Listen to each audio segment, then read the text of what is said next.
Bonjour, bonjour et bienvenue à notre émission sur l'environnement. Notre plateau télé est installé dans les allées de ce salon Information-Orientation qui permet à 7000 jeunes du département la découverte de 15 filières qui recrutent. Aujourd'hui, nous allons parler des défis environnementaux auxquels nous sommes confrontés et des actions que nous pouvons mettre en place pour préserver notre planète pour les générations futures. En tant que jeune professionnel, vous êtes au début de votre carrière et vous avez un rôle important à jouer dans la protection de l'environnement. Alors, eh bien, vous allez pouvoir découvrir l'engagement de nos invités aujourd'hui et découvrir Alain Petitjean. Bonjour. Bonjour Marc. Merci d'être avec nous. Il y aura aussi Simon Rambaud. Bonjour Simon. Bonjour. Et puis Manon Lapierre.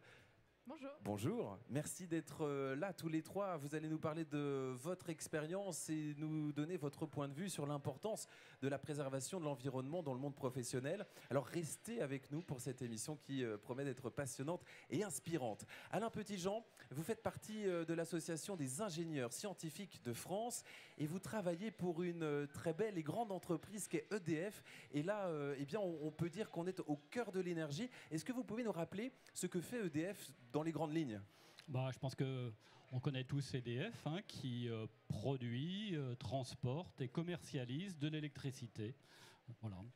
Et cette énergie que EDF produit fait partie d'un enjeu qui est important pour nous et pour les générations à venir. Ça, j'ai l'impression qu'on en prend conscience vraiment ces dernières années et c'est quelque chose de très important. Alors l'énergie est vraiment au cœur de beaucoup de sujets aujourd'hui. Question du prix de l'énergie, de son accessibilité et puis aussi une question vis-à-vis de l'impact sur la planète en termes d'émissions de gaz à effet de serre. En France, de quelle énergie parlons-nous? Et puis, quelle est la place des énergies vertes? Là aussi, on entend beaucoup parler. Alors en France, on a historiquement l'hydraulique qui est une énergie qui fournit à peu près 10% de notre électricité. Donc l'hydraulique, c'est beaucoup d'atouts, ce sont les barrages et les centrales hydrauliques associées.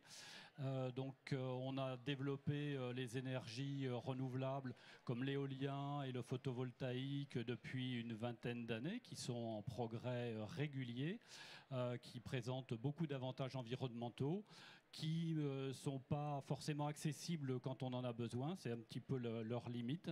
Et puis du coup, on a un parc nucléaire qui produit de grandes quantités d'énergie sans émissions de gaz à effet de serre.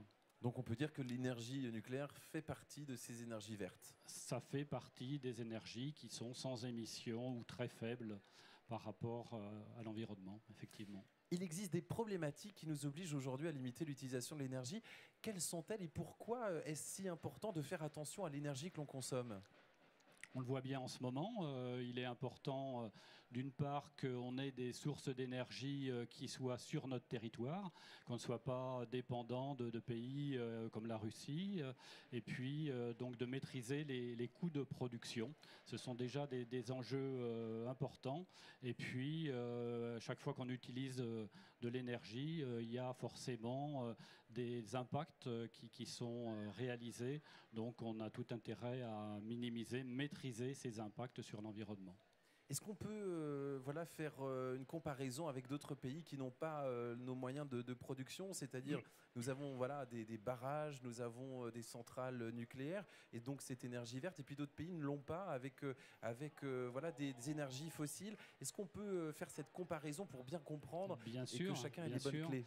De nombreux pays utilisent le charbon ou le gaz pour leur production directe d'énergie et donc avec des émissions polluantes, des fumées, des émissions de gaz carbonique, et ça grâce aux efforts qui ont été faits, aux engagements réalisés par la France depuis plusieurs décennies. Maintenant, on a une production qui est très faible en termes d'émissions de carbone. Cette énergie, on la connaît puisque à la maison, on appuie sur un bouton, la lumière arrive, on peut regarder la télé évidemment, garder nos denrées alimentaires au frais, mais l'énergie, c'est pas que pour les particuliers, c'est aussi pour les entreprises. Et là, c'est capital pour l'économie française d'avoir finalement cette... Alors, on parle de souveraineté énergétique. Qu'est-ce que c'est? Et puis surtout d'avoir des entreprises qui sont parfois gourmandes en énergie, donc avoir la capacité de produire, ça c'est important. c'est fondamental pour nos entreprises, nos industries, que de disposer d'une énergie abondante et à des conditions économiques favorables. Sinon, on a des risques, je dirais, de partir à l'étranger pour produire, tout simplement. Ces énergies vertes dont on a parlé tout à l'heure et qui viennent donc peut-être nous sauver la mise pour les années à venir, elles sont très importantes. Il va falloir évidemment faire de la recherche pour ces énergies. Vous voyez le lien que je veux faire avec notamment les ingénieurs. Bon, il y a encore quelques difficultés, notamment pour stocker cette énergie verte. Est-ce qu'on peut en parler avec tous les défis à venir? Et donc, on a besoin de cerveaux, on a besoin de connaissances, on a besoin de jeunes qui peuvent trouver des solutions pour demain? Oui, bien sûr. Le monde de l'énergie est en pleine évolution. Vous avez souligné la question du stockage d'énergie qui aujourd'hui n'est pas complètement maîtrisé. On ne sait pas stocker à grande échelle l'électricité, d'où des travaux sur les batteries. C'est quelque chose de très important. Et même si dans le domaine de l'hydraulique, on a des installations qui permettent une certaine forme de stockage. Alors on ne stocke pas l'énergie directement, on stocke de l'eau, et le fait de pomper ou de turbiner l'eau à différentes heures de la journée joue un rôle de stockage. Mais ça reste un enjeu important. Il y a effectivement beaucoup de recherches à réaliser dans ces domaines. J'ajouterais simplement que, puisqu'on parle des ingénieurs, leur rôle est important dans la recherche, mais on a aussi des ingénieurs dans la conception des installations et dans l'exploitation des moyens de production. Voilà, dans différents secteurs qui interviennent quand on parle d'énergie. Combien on a de personnes qui travaillent, par exemple, dans une centrale nucléaire? Je crois que c'est une très grosse usine. Ça peut peut-être donner une idée à celles et ceux qui nous regardent, qui sont en troisième et qui vont peut-être prendre vraiment connaissance et prendre connaissance de l'ampleur en fait, de ces entreprises-là. Et donc, avec, j'imagine, des débouchés dans ces secteurs. Oui, alors il y a beaucoup d'emplois aujourd'hui disponibles dans le domaine de l'énergie. Si on parle d'une centrale nucléaire comme celle du Bugey, qui est proche de nous, à Saint-Vulbas, qui alimente en énergie l'équivalent de 40% de Auvergne-Rhône-Alpes. Donc c'est une centrale très puissante, très concentrée. On a 1900 personnes qui sont employées directement dans cette centrale. Presque 2000 personnes. Presque 2000 personnes, plus des prestataires qui vont intervenir lors de travaux importants. Et en tout, on arrive à... On peut avoir 3000 personnes sur le site régulièrement. Ouais, ce qui est énorme, évidemment. Et donc, parmi eux, des ingénieurs.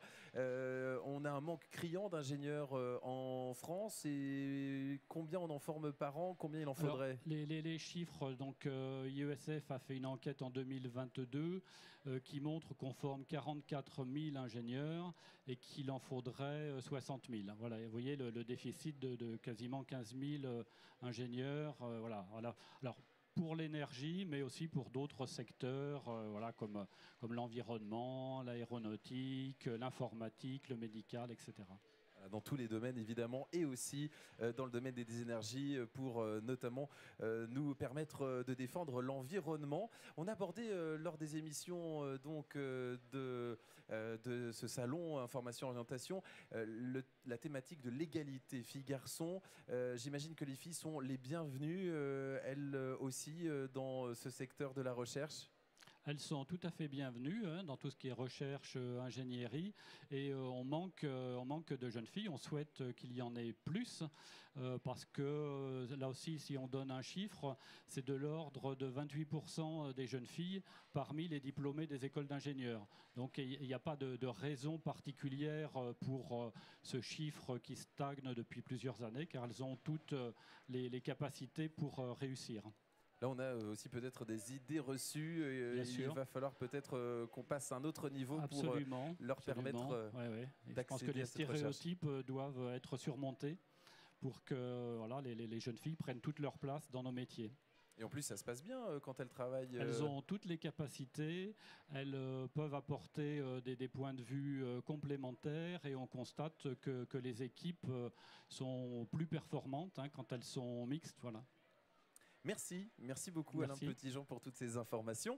Et puisque nous venons de parler d'économie d'énergie, il est intéressant de donner la parole à Simon Rambaud pour voir comment lui et le département de l'Ain s'engagent pour limiter son empreinte. Simon Rambaud, vous êtes chargé de mission de transition énergétique à la direction des bâtiments au département de l'Ain. Votre témoignage est très intéressant car votre mission est directement liée à cette thématique de l'environnement. Alors Simon, est-ce que vous pouvez nous expliquer votre métier, en quoi il consiste ? Oui, bien sûr. Donc, je travaille à la direction des bâtiments du département de l'Ain. Ça veut dire que notre mission en tant que service, c'est de maintenir et de faire évoluer le parc de bâtiments dont le département est propriétaire. Donc, on parle ici des collèges principalement. Les départements sont propriétaires des collèges, des bâtiments de bureaux, des bâtiments sociaux, des bâtiments des routes, etc. Donc voilà, on les fait évoluer, on les maintient pour que leur usage reste correct dans le temps. Et ma mission à moi plus particulièrement, c'est de veiller à ce que ces bâtiments consomment de moins en moins d'énergie et aient un impact moindre sur l'environnement dans un sens plus large. Oui, parce que les bâtiments, toute cette énergie qui s'échappe de ces bâtiments lorsqu'ils ne sont pas correctement isolés, par exemple, ou rénovés, ça participe à ce qu'on appelle le réchauffement climatique ? En partie, effectivement, le secteur du bâtiment, on va confondre résidentiel et tertiaire, c'est à peu près 25% des émissions de carbone de la France. Donc il y a un enjeu énorme. Le résidentiel, c'est une grosse part de ces 25%, mais tout ce qui est donc tertiaire, donc professionnel, c'est vraiment non négligeable. Alors Simon, comment cette prise en compte environnementale est-elle traitée par le département au quotidien ? Qu'est-ce qui est mis en place ? Alors, un des premiers objectifs, c'est de faire en sorte que nos bâtiments consomment moins de chauffage. Donc, on va améliorer la performance énergétique de nos bâtiments. On va notamment lancer des programmes de rénovation énergétique de collèges. On va investir de l'argent et des gros travaux pour isoler les bâtiments, pour changer les systèmes énergétiques techniques pour qu'ils consomment moins. On va aussi beaucoup jouer sur la sobriété des usages, la sobriété des constructions. On va essayer de construire moins ou avec des matériaux différents pour que l'impact de nos constructions et de notre activité soit réduite. On essaye aussi d'élargir nos activités à d'autres domaines que l'énergie pure, parce que l'environnement, ça dépasse l'énergie. On va essayer de jouer sur la problématique de l'eau, par exemple, où peut-être que les gens le savent peu, mais la plupart de nos 10 derniers collèges, par exemple, qui ont été construits, les sanitaires des collégiens sont alimentés en eau de pluie. On récupère l'eau de pluie pour alimenter les sanitaires. On a lancé depuis 2 ans des programmes de désimperméabilisation de cours de récréation où on remplace l'enrobé par de la végétation pour augmenter l'infiltration de l'eau de pluie dans les sols et alimenter les nappes. Il y a plein de choses comme ça. Et puis du coup, moins d'îlots de chaleur, j'imagine. Donc, c'est plus agréable dans les salles de classe. Voilà, plein d'efforts, mais qui font, j'imagine, changer beaucoup de choses au quotidien. Alors, à titre personnel, je pense que c'est une thématique qui est aussi importante. Si je pose la question, c'est peut-être aussi pour expliquer que quand on travaille dans un métier, eh bien, avoir cette passion, cette appétence particulière pour les sujets qui sont traités, ça a aussi toute son importance. Oui, complètement. Il faut autant, enfin, j'aime autant le domaine dans lequel je travaille, le bâtiment, et en même temps les raisons pour lesquelles je fais ce métier, c'est-à-dire de réduire l'impact énergétique et environnemental de l'activité, de notre activité actuellement. C'est très motivant au quotidien que ça plaise autant dans le quotidien. Quel type d'études on peut faire quand vous, on est passionné par cette thématique et que l'on veut défendre bien cette cause de l'environnement, alors au travers votre exemple, si vous en avez d'autres, je suis preneur, mais déjà au travers votre exemple. Bon, moi j'ai fait une école d'ingénieur, un parcours un peu assez classique. Alain va être content parce que voilà, vous êtes ingénieur. Donc avec un parcours bac scientifique, classe préparatoire, école d'ingénieur. Voilà, ça permet de vraiment en 5 ans se former et monter en compétences dans les thématiques scientifiques et plus particulièrement l'énergie ou l'environnement. Mais il y a d'autres cursus qui peuvent être un petit peu plus courts avec des IUT. Il y en a un à Bourg-en-Bresse notamment où on va se spécialiser dans l'efficacité énergétique des systèmes ou des bâtiments, ce genre de choses. Simon, est-ce que c'est un métier d'avenir et alors on l'a dit un petit peu tout à l'heure, ce sont des préoccupations qui sont quand même assez nouvelles. Ça veut dire que c'est un métier ou des métiers qui vont évoluer. Est-ce que c'est une évolution qui va là aussi continuer dans les années à venir? Oui, oui, complètement. Le monde du bâtiment recrute beaucoup et en manque de personnes compétentes et formées sur ces questions-là, mais sur toute la chaîne de l'ouvrier à l'ingénieur qui conçoit le bâtiment. Les réglementations, les contraintes, les enjeux sont de plus en plus importants et on a besoin de gens qui comprennent ça et qui maîtrisent tout ça sur toute la chaîne vraiment du bâtiment. Ça veut dire que le département de l'Ain recrute dans ces métiers liés à l'environnement et la transition énergétique? Oui, à la direction des bâtiments, on recrute, on a quasiment tout le temps des postes ouverts parce qu'on n'a pas assez de réponses par rapport au nombre de postes qu'on ouvre. Donc ouais, on est tout le temps en recherche. On a quelques exemples des profils qui sont peut-être demandés, ou des ingénieurs? Des ingénieurs, mais pas que, des bac+3 aussi, liés au bâtiment, liés à l'énergie dans le bâtiment, pour suivre des programmes de construction ou suivre la maintenance de bâtiments. Peu importe son parcours, en tout cas de formation, si vous avez envie de vous engager pour l'environnement, eh bien c'est possible. Il y a donc pour vous l'occasion, ici même dans les allées de ce salon Information Orientation, la possibilité de les découvrir. Merci Simon, je rappelle donc que vous êtes chargé de mission de transition énergétique à la direction des bâtiments au département de l'Ain. Alors sans transition, il existe d'autres métiers qui ont un attachement tout particulier à la nature. C'est important, leur activité dépend directement des terres et de la planète. C'est le cas pour Manon Lapierre qui est associée au GAEC P2MN. Alors ma première question déjà, qu'est-ce qu'un GAEC? Un GAEC, c'est plusieurs agriculteurs qui travaillent ensemble pour faciliter le travail au quotidien. Au quotidien, c'est ça. Et donc, du coup, travailler ensemble, alors pour quels avantages? Parce que, voilà, GAEC, monde de l'agriculture, on a peut-être cette idée que l'agriculteur est tout seul au milieu de ses champs. Est-ce qu'on... Voilà, j'ai bien cru comprendre que ça évolue depuis quelques années. Hein. Aujourd'hui, on mutualise le travail. On travaille à plusieurs pour se dégager du temps libre, donc des week-ends, des vacances. Pour nous, aujourd'hui, on travaille 2 week-ends sur 5, ce qui permet d'être plus souple pour la vie de famille. Et on dégage 3 semaines de vacances par an. Donc voilà, on est sorti un peu du stéréotype de l'agriculteur seul qui travaille 7 jours sur 7, non-stop. Alors pourquoi est-ce que ça vous prend autant de temps? J'imagine qu'il y a des animaux qui comptent sur vous et que si vous n'êtes pas là, ça va mal se passer pour eux. Donc évidemment, il faut être là. Et cette solution d'être en GAEC, c'est là aussi se partager peut-être des tâches pour éviter de faire toujours la même chose. C'est ça aussi? C'est ça aussi, voilà, on partage, chacun a ses rôles, on divise un peu les maintenances, les tours de garde, on se répartit le travail. Chacun a son poste de responsabilité, mais chacun touche à tout aussi pour pouvoir se remplacer facilement en cas d'arrêt, en cas de vacances ou de week-end. Qu'est-ce qui est produit dans ce GAEC? Qu'est-ce que vous proposez comme produit issu de l'agriculture? Alors nous, on fait du lait. On fait des céréales aussi également, on produit de l'électricité grâce à une méthanisation et on fait des yaourts. Alors là, il va falloir m'expliquer, vous êtes agriculteur et vous produisez de l'électricité. C'est un nouveau concept mais qui fait beaucoup parler de lui en ce moment, avec beaucoup d'agriculteurs qui franchissent le pas. Comment ça fonctionne? En fait, la méthanisation, c'est un principe qui consiste à récupérer les déjections de nos animaux et à les faire fermenter, récupérer le gaz qui va alimenter des turbines, des moteurs qui, nous, vont créer de l'électricité. Donc aujourd'hui, l'atelier qu'on a sur la ferme, on produit l'équivalent de la consommation électrique de 200 foyers. Ce qui est quand même... 200 maisons tous les mois, tous les ans, voilà, 200 maisons qui se voient donc fournies en électricité par votre production. Là aussi, du coup... c'est une vraie évolution de votre métier. C'est aussi d'autres revenus. Comment ça fonctionne? Oui, voilà, il y a une ressource de revenus. On vend l'électricité justement à EDF. Et ça permet aussi, nous, de récupérer du digesta. Donc, c'est de l'engrais plus intéressant pour nous, pour les sols, qui est plus assimilable pour le sol. Et par le fonctionnement des moteurs, on récupère de l'eau chaude, en fait, qui alimente notre salle de traite, notre laboratoire de transformation. Donc, on économise aussi de l'énergie pour faire chauffer l'eau chaude. Donc les vaches produisent du lait, elles produisent aussi de l'électricité. Elles sont combien? Alors chez nous, elles sont 170 à la traite. En tout, on a 400 animaux sur la ferme.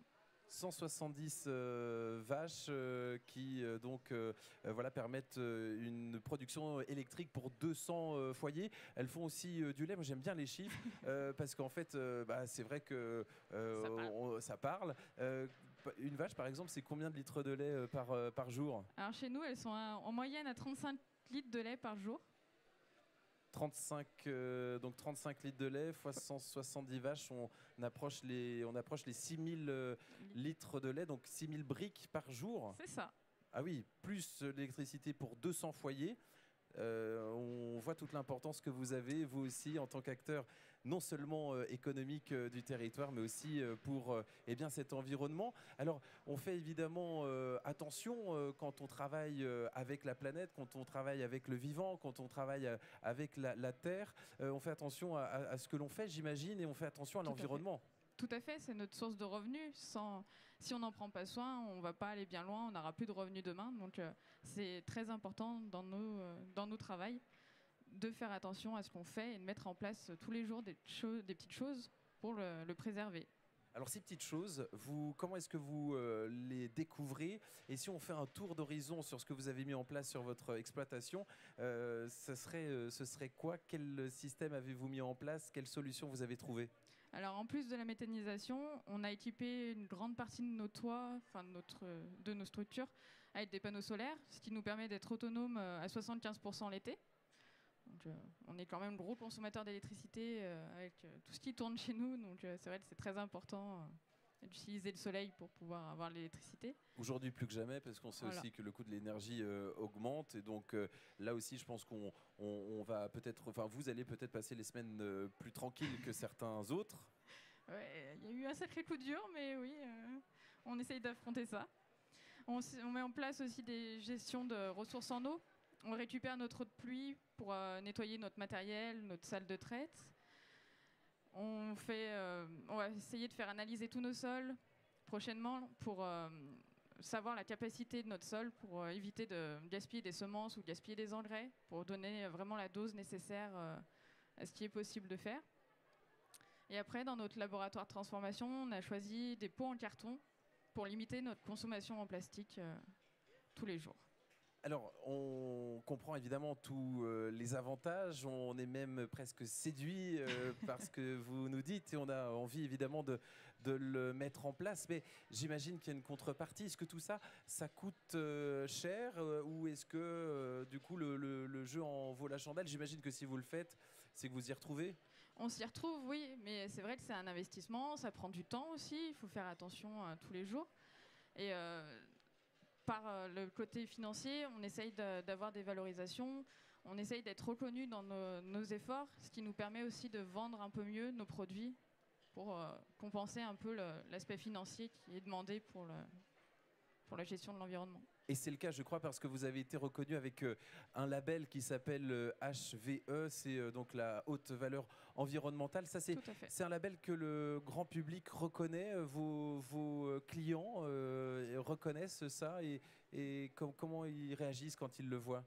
C'est un label très peu connu aujourd'hui. On parle beaucoup du bio et très peu du HVE. C'est sûr que c'est deux choses qui sont un peu mises à côté et un peu compliquées de séparer. Voilà, aujourd'hui, nous, on est HVE, donc on fait attention à ce qu'on fait, à notre gestion de ressources en eau, plein de choses. Et c'est valorisant et les gens vraiment l'apprécient quand on propose nos produits. C'est vrai qu'on a une reconnaissance de notre travail qui est appréciée par le consommateur. Est-ce qu'on peut dire que votre métier a évolué, a changé? Alors c'est vrai qu'un agriculteur est un chef d'entreprise, ça c'est sûr, mais avec tout ce que vous me dites, là, il y a une vraie notion de gestion et de pilotage qui est assez impressionnante. Ça vous prend du temps? Ça prend beaucoup de temps de bureau. On est des grosses entreprises, des grosses exploitations. Et aujourd'hui, c'est vrai que si on ne passe pas par le bureau 3-4 fois par semaine, quelques heures par jour, c'est très vite compliqué. On est obligé d'avoir un suivi tous les jours. Voilà, on gère beaucoup d'argent aussi parce qu'on investit beaucoup d'argent. Il faut faire très attention à ce qu'on fait. Et c'est des choses aujourd'hui, on est comptable, on est éleveur, mais on est aussi beaucoup dans les bureaux. Comment est-ce que toutes ces idées dont vous nous avez parlé vous sont parvenues? J'imagine, alors peut-être vous avez entendu des témoignages et j'espère que vous serez source d'inspiration pour celles et ceux qui vont nous regarder, mais j'imagine que là aussi c'est une veille constante pour essayer, regarder. On sent que vous avez envie de ne pas vous arrêter là. Oui, on essaye tous les jours, on essaye de réfléchir un peu comment améliorer notre système pour pouvoir toujours préserver notre environnement. Ça arrive toujours petit à petit, on fait des choses au fur et à mesure. Il n'y a pas très longtemps, on a récupéré des eaux qui nous servaient à refroidir le lait pour abreuver les vaches. Enfin voilà, on met en place plein de petites choses au fur et à mesure du temps. Et qui font avancer voilà, petit à petit, mais sûrement. Et cet argument, évidemment, de l'environnement, de l'écologie, est-ce qu'ils sont importants pour les jeunes qui viennent travailler chez vous? Est-ce que vous sentez que voilà, ils commencent à regarder finalement l'engagement des entreprises pour lesquelles ils vont travailler? Je pense que oui, c'est important. Après, on n'est pas dans la tête de tout le monde et je ne sais pas si c'est un critère de choix décisif, mais ça reste constant. C'est d'actualité de préserver l'environnement, donc c'est sûr que ça a fait le petit truc en plus de faire attention à ce qu'on fait. Merci beaucoup, merci pour ce témoignage. Merci, je vais vous remercier tous les trois, avec Alain, Simon et Manon pour vos témoignages, vos engagements autour de l'environnement. En conclusion, on a constaté que de plus en plus d'entreprises s'engagent en faveur de l'environnement et proposent des opportunités de développement professionnel pour leurs collaborateurs. Il est important de noter que de nombreux métiers qui respectent et s'inscrivent dans le domaine de l'environnement sont disponibles pour les jeunes. Alors, en tout cas, il ne faut pas hésiter à se renseigner, à rechercher et à vous engager pour voilà, que ces efforts payent et pour s'engager pour notre planète. Cette émission a été préparée avec Amélie Daguet-Fiorini, que l'on remercie, de la direction des collèges du département de l'Ain. Merci à elle pour l'énorme travail qu'elle a réalisé. En parlant de réalisation, c'était William Dedard et les équipes de Média France pour le plateau télé et les moyens techniques. Merci de votre écoute et à très bientôt.